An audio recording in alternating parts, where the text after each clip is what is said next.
Wow, look at that. Roma, second place temporarily. Not so bad. How are we doing today? It is so nice to feel once Roma gets that win. You're like, yeah, my weekend is going to be all right after all. It's a really nice win, people. I was very comfortable. I think you were too, watching the way that Roma were able to close out the defense, close out all of Empoli's attacking threats. Mourinho had this down to a T from even the substitutions today. Bove comes in later on in the match, closes it up. Roma transitions into a 5-3-2. And overall, I can't say that any of us truly felt worried. Thanks for joining in, guys, especially if you're watching this on a recorded podcast. Throw a like in there, comment as well, even if it's after the podcast. I'm checking every single comment as well. And it's nice to hear from everybody. What is up, Damir? What is up, Sven? And this is the best way for Roma to start this February. We're looking at I thought this was tricky at first. Empoli, a bit underrated perhaps from seasons past. They were actually in the top half of the table going into this round. They were in ninth place, so not a bad team by any means. They had dangerous players. They play in a smart way. I think that they actually do go for it. They have the lion's share of possession, of course, because once they go down, they have to try something at the very least. And Roma hang on. And within the first 10 minutes, we're up 2-0. Dybala's corner kicks were excellent. You could see that curl that he has off those out-swinging corner kicks. And then for the second one, Abraham, first one, Ibanez. I thought both of them did really well, athletic ability there. And as time goes on, we don't get to see Solbakken, unfortunately. But I did think that the subs were good. I think a lot of fans are feeling anxious right now in terms of getting Solbakken on the pitch. But like I was saying, Roma start off February, game against Empoli. Now you have the 3 points. Next weekend, it's going to be Lecce, who won today, against Cremonese. And we know Cremonese a little bit too well at this point. And then it'll be Verona. And then to cap off the month, it will be Cremonese again. So Roma hopefully get a bit of a redemption there. And speaking of redemption, I was really glad to see Ibanez get the goal today because he's had a tough time because of his mistake and the criticism that you fall under undoubtedly with the media pressure and media circus around Rome. And he's able to go and push that away, gets that goal. It'll give him some positivity, some confidence, and as well just a real good air in the locker room right now, which I think is really, really important. El Shaarawy, top today. Sven says, guys, he's working for that new contract, isn't he? He's been playing really good football, fundamental to this side, especially as the second half of the season takes off. And I'm proud to have him in the team, a guy who works for the shirt, who always puts in 100%, is not somebody who talks to the press or brings upon attention to himself, but is somebody who just has put his head down, works hard, sacrifices himself for the team, and it pays off. And now he's becoming one of perhaps top vital contributions to this team comes from El Shaarawy. Give some respect to Empoli, though, especially when it comes to a Vicario. You see that triple save there around the 47th minute. Wow, that was wondrous. What are some other adjectives we could use here? Fantastic, superhuman. It was very much like, all over the place there. Fantastic to see from him. Let me get my light on as the sun is shining. There we go. Yeah, I got my little studio light on here now. Rocco says, Roma took care of business for sure. Why do you think Mourinho doesn't rate Solbakken? It's strange that he subs him in with 30 seconds. No Kamara either. I'm understanding now that Kamara was actually a technical choice. And with Solbakken, I was wondering the same because Pellegrini looked tired again. There's some question marks regarding his fitness and if he is actually at 100% right now. So why not throw Solbakken in there? I have the same question as well. And the only practical thing that I could think of is that he hasn't worked enough tactically yet. So Solbakken, when he came over in December, he wasn't allowed to join the club early, even though he was going on an expiring contract. Bodo Glimt held him to that, so he wasn't able to work tactically. And I have to imagine that that has the big part to do with it. It's him not understanding the mechanisms and exactly where he needs to be on the pitch. So your guess above that is as good as mine, but that's my intuition with this situation. Demir says, yes, El Shaarawy, big player. But Rocco, I as well wonder why Kamara is not getting more playing time, because what we've seen of him is he's a really important player. He can break the lines, run through, beat a guy or two, progress the ball into the final third, and is tough. Like, he will push you off the ball. He will recover the ball. He will transition from defense to offense quickly, which is something that is so important to the way that Mourinho plays and how he starts his counterattacks. So I wonder that as well. What's going on there? Perhaps something we're not privy to as fans. Other than this, yeah, I'm really happy. I think Roma can enter this match now, like the next match against Lecce, with their heads held high, knowing that they're going to probably have to possess the ball a little bit more because Lecce did trouble Roma quite a bit in the first leg with players like Strefezza, who I think is an effective player and a guy that will look to take the wings on. So when you face a cagey team like Empoli, hopefully what I'm trying to say is that it gives you a warm-up to what you will face against Lecce. Hoping. But I do not totally trust this Lecce because remember in the first part of the season, they went toe-to-toe with Inter, only losing in like the last minute off a very good play by Dumfries. And I think they've gotten a couple other important results so far this season. Great game. Yes. Let's see some comments that have come in. Maybe some that have gone to Football Italia yet. I'll look for them in English first before we've got some from Abraham.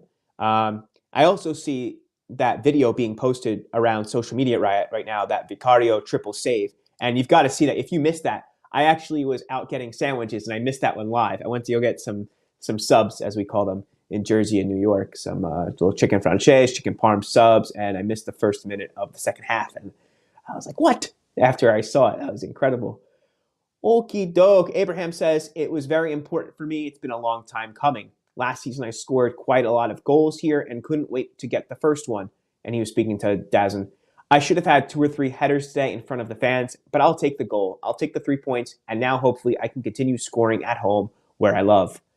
We were all disappointed following the Coppa Italia, he says, and that game affected us. So we had to play well today, get a result for ourselves, for the fans, and all of Rome. In the first 25 to 30 minutes, we looked like a team that could win the league.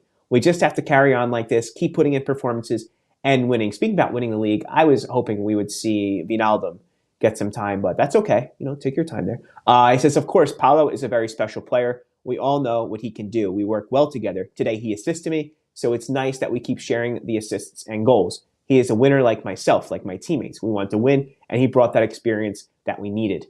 Then he spoke about in the Europa League. I said last season I wanted to come here and win a trophy. We did that. This is a new season. We're still in the Europa League, which we're going to fight for. I've always said I wanted to fight for trophies. The fans deserve it. So I hope to keep scoring and win another trophy. And yeah, we too. But I like that he's speaking about that relationship that he has with Dybala, which has formed into probably the most dangerous duo in all of Serie A at the moment. Those two are just feeding off each other so well, establishing this connection. It's great stuff. Oops, what was that? You know what that was. That was a funny one. And speaking of the fans, they were tremendous today. I think it was sold out again for like the umpteenth time at the Stadio Olimpico. And they were cheering, and the crowd seemed happy, right? Like you could say the ambience inside the stadium was just so positive, happy. And I'm really happy for the fans that were in Rome today because they deserve to see a display like this. Demir says, I hope we win Lecce too. Atalanta and Lazio will play that round. That's true. Decisive game coming up, which could set some distance between 5th, 6th, and 4th for the time being. Pavi is a big fan of Kamara here. Does a little bit of everything. So good, he said. And how about that Baldanzi kid? Was the best player on the pitch today. Great pace on the ball, vision technique, only 19. I love him too. And on Twitter, Rocco, I'm not sure if you're on Twitter. I made a post about him. And I think I threw it on Facebook as well. 19 years old, 5'7". I believe he's from Empoli, came up through their youth team, and I'm assuming that also just because of his age, 19. And he's dynamic. He just reminds me so much of Dybala. Not afraid to split the lines, take a player on or two, combine well with his teammates in the final third. I love the way he plays. Yeah, definitely. I would love for some links there or, Thiago Pinto to say, hey, who's this guy? By the way, I heard 5'7" is a fantastic height. That's what they say, right? Yeah, he's part of my club there. Damir says he doesn't give Kamara chances anymore because it's probably in the contract if he plays. I thought that as well, Damir, that it could have been something like the clause in his contract that would have been activated and Roma would have had to pay. And perhaps with financial issues right now with financial fair play. There could have been something about that. Risky when you need in a disciplined match. If you want to win, he is the guy. What's up, Enzo? How are you, man? Nice to hear from you. Enzo is a great poster on Twitter as well. Always has lots of insight and somebody who can read football very well. Some fans are either negative or just like hopeful and like, oh, everything's, roses or everything's crap. No, I think, it takes some maturity, and I like that Enzo brings that on socials as well. Tamir says, didn't like the booing for Salik. He's a great player. The auto goal is a mistake that happens to everyone. For sure. Salik today, you could tell he needs to settle in. He's a little bit off his game. He's like a little unsettled.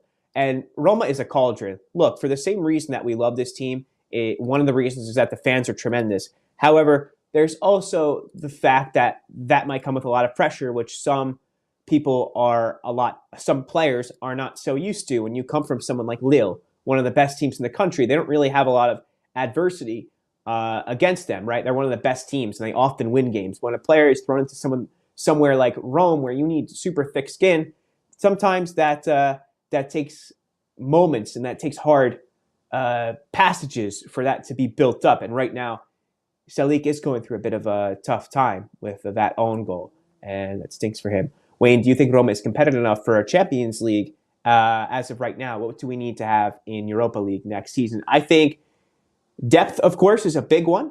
Getting the young guys used to playing rotational roles and keeping healthy. Like, we can't disguise the fact that our big players influence more than other really good teams. Like, we do rely on big performances from our guys, whether it's Dybala, Abraham Pellegrini.